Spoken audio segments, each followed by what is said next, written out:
Saudi প্রবাসী কলিজা টুকরা ভাই, ভিডিওটা আপনার জন্য অত্যন্ত গুরুত্বের আছে।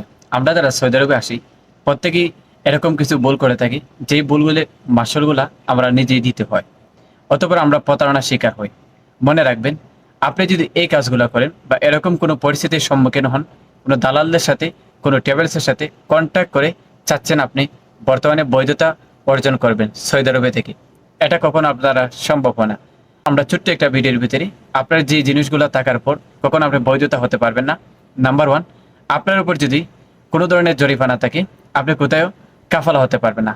নাম্বার টু, আপনার উপর যদি কোনো ধরনের মামলা থাকে, জরিমানা থাকে, আপনি কোথাও আকামা রিভিউ করতে পারবেন না, কোনো নতুন কফিল ধরে আকামা বানাতে পারবেন না।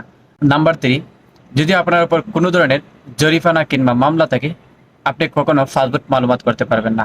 নাম্বার ফোর, যদি আপনার উপর মামলা এবং জরিমানা থাকে, আপনি কখনো বাংলাদেশে যেতে পারবেন না। যে দালালগুলো বলবে আপনাকে বাংলাদেশে পাঠিয়ে দিতে পারবে, আউটপাসের মাধ্যমে কন্ট্যাক্ট করে তার কাছে যান। মনে রাখবেন, এই সবগুলো হচ্ছে বাটফার সিটার। বাটফার সিটারদের হাত থেকে দূরে থাকুন। প্রথম যে নাম্বার ওয়ান কাজটা হচ্ছে, আপনার যে জরিমানা এসেছে কিন্তু আপনার যে মামলা করা হচ্ছে সেটা আগে মীমাংসা করা, জরিমানাটা আগে আদায় করা। অতঃপর আপনি আউটপাস কিংবা ফাদুর মালুমাত আকামার মেয়াদ বাড়াতে পারবেন, অথবা আপনি কাফলা হতে পারবেন। এই কাজগুলো করা তখনই সহজ হবে, আর এই কাজগুলা তখন কঠিন হবে যখন আপনার এই কাজগুলা আদায় করবেন না। তাই ভিডিওটা সর্বদের সাথে দেবেন, যেন প্রত্যেকটা প্রবাসী ভাইরা দালালদের ফান্দ থেকে, দালালদের প্রধান হাত থেকে, দালাল এজেন্সি থেকে বাঁচতে পারে।